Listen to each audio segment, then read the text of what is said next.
What's up everybody, Matt here from TGI, ready to bring you a brand new Let's Play here on our YouTube channel. So today is Friday, which means it is Retro Let's Play Day, and as you can probably already see from the top corner, I am going to be playing the very first game I ever played, Sonic the Hedgehog for the Sega Mega Drive. Now that's a game that I hold very near and dear to my heart, just because it is, like I said, the very first video game I ever played. It's the thing that I got as a 7-year-old kid and made me realise that I wanted to play video games. So we're going to dive straight into this here, just play it for about 10 minutes just to see how it goes, and hopefully you guys will enjoy it here as well. So just dive straight in. Straight away the Sega chime is instantly recognisable when I boot it up. It's really good memories, and this is the first time I probably played this game in about 10 years, so we'll see how it goes here. So I'm going to play the Green Hill Zone first, and I like to think that I know this world pretty well, pretty much off like the back of my hands. So we will go through it here as quickly as possible. And I don't know, obviously this is kind of more to just help people feel all nostalgic on a Friday, or maybe you're a Nintendo kid, maybe you didn't play these games when you were growing up, I don't know. Obviously do let me know all of your thoughts in the comments below. But yeah, just playing through this here, like I said, haven't played it in a long time, but instantly recognising all of this, feeling very familiar, knowing where the boxes are in the trees and all of that good stuff as we shoot up here, go through the rings and a couple up here. I'm not going to go around trying to collect every ring because that's just not going to make very good viewing for you guys. There's one there, there's one in the tree, and then that's pretty much it. We'll collect the 8 rings, I think it is, down here, and that's the end of the first level. There we go. So there's the first. So each zone is broken into 3 acts. That's the first act there of Green Hill done. We've hit the 100 ring mark, which gets you the bonus level, or the bonus life rather. And I jumped into the ring, which gives you this weird thing. Now, in all of my years of playing Sonic, I never really understood what this was. I mean, I understand that you collect the crystals, and you know, if you get your 50 rings, you earn yourself an extra continue, which helps you as you go out through the later levels of the game. But what the hell is going on with the birds in the background? They make no sense to me. So if anyone here is watching and they know what the birds were all about, then please do let me know. And the fishes and all of it. It's like you're underwater now, but I don't know, it's just really weird. Right, so there you go, the little chime there means that we have the 50, so we'll just break through these crystals now and get the emerald. The world always spinning, kind of being a bit fiddly at times, but there we go. So yeah, there's the Chaos Emeralds. I never actually knew what happened if maybe something happened if you got all of them. I don't think I ever got all of them, because you get these after every Act 1 and every Act 2 in the game.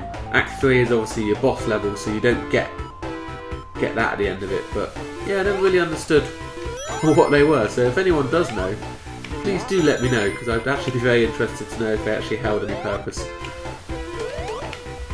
So we will just go through this one here now. What I always did like about Sonic was just the progression. Even if you weren't a gamer at all, this first zone, I would say pretty much anyone could do. It is very straightforward. You know, it's just, I mean, the game itself in theory is pretty straightforward as well. It's just jumping and running, and you know, it is obviously similar in some respects to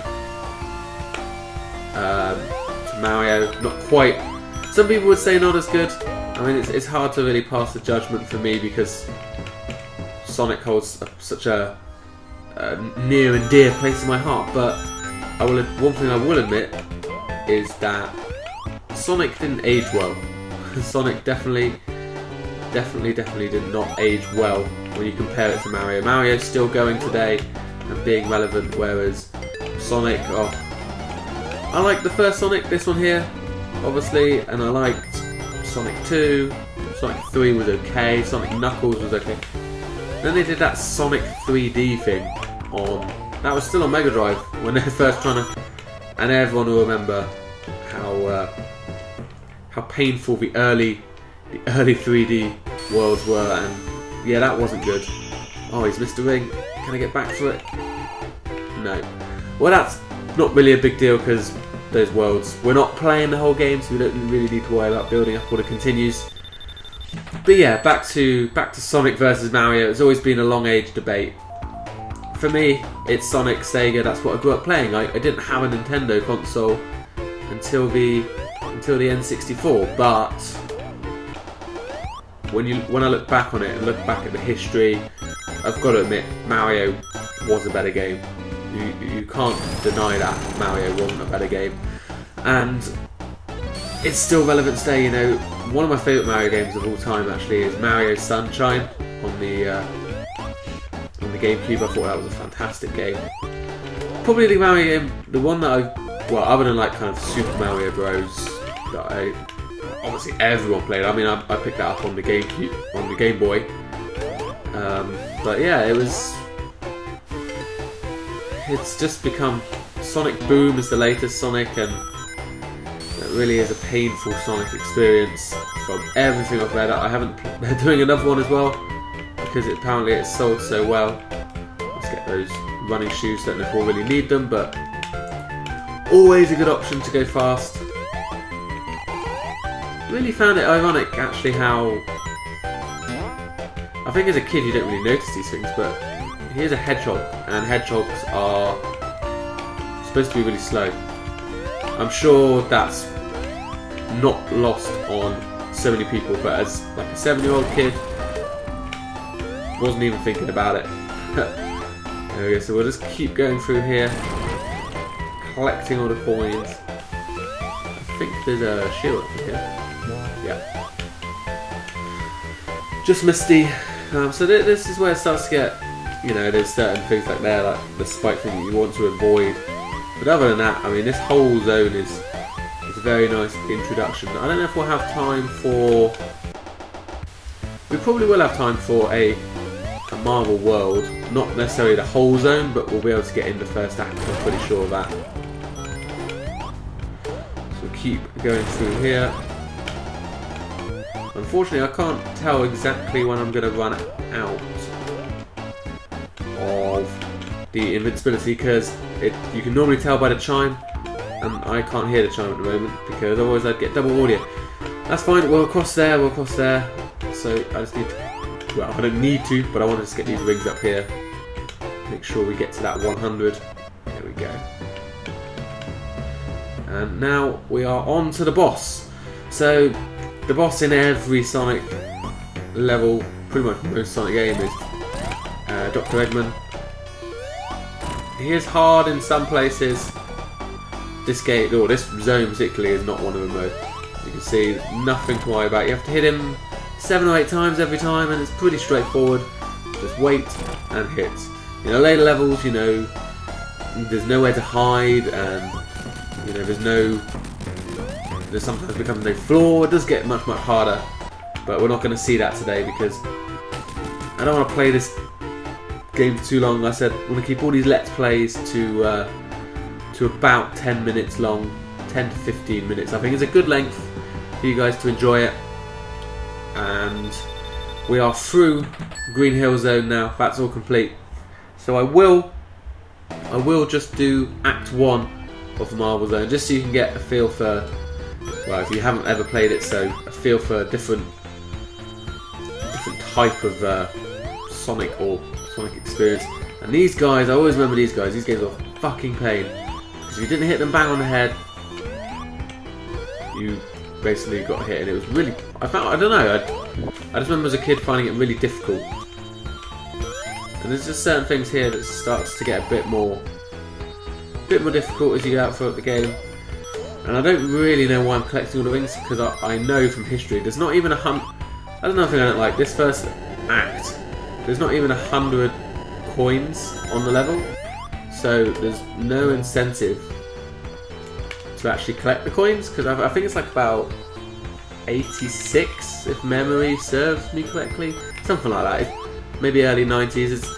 It's not a million miles away, but it definitely is not 100, because when I was a kid I played this game to death, and at very least, the first two zones, like Green Hill and Marble, I know like the back of my hand.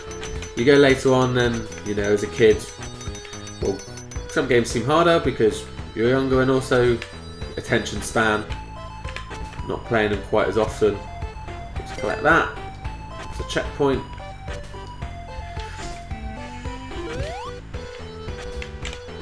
So I think it's just a case now, if memory serves, that we just get across this lava, and then we do a climb, and then that is basically it. So as you can see, the levels are good. They're nice and short, not too long, which is good, but there's plenty of them. Oh, I missed that one ring, but it's fine. Like I said, there's not 100 here, so it doesn't matter one bit. It's just incredible how I haven't played this game for about 10 years, and I'm playing it now, and just everything just feels so instantly memorable. I don't know, it's weird. I can play games for hours and hours now. Maybe it's because I play more games now, I don't know. But there you go, 83, and I missed about 4. So yeah, I must have about 87, 88 rings. So there you go, there's a small taster of the Marble world. I'm not going to go any further than that for today. I think we got the ring, so we got the bonus level, but I'm not going to go into that. So we will call that a day right now for Friday's Retro Let's Play. I hope you enjoyed it. Don't forget to leave any comments below about maybe some of your favourite retro games. I'm going to be playing Sega Mega Drive, N64, PlayStation 1, PS2, Xbox, GameCube, all of those good things. So if there's any games you want to see on a Friday, let me know, and we'll definitely add them to the list. It's something that I'm actually more excited about, these Let's Plays, than I am the Tuesday Let's Plays where we play like a new and current game, because it just gives me a chance to go back and enjoy these games that you know, made me fall in love with video games in the first place. So let us know about that. Don't forget to subscribe to us on YouTube for all of our videos, and you can follow us on our website for more kind of news and items, and then Facebook and Twitter for all of the up-to-date information. All of those links are down below. But for now, thank you very much for watching, everyone, and I will see you all next time.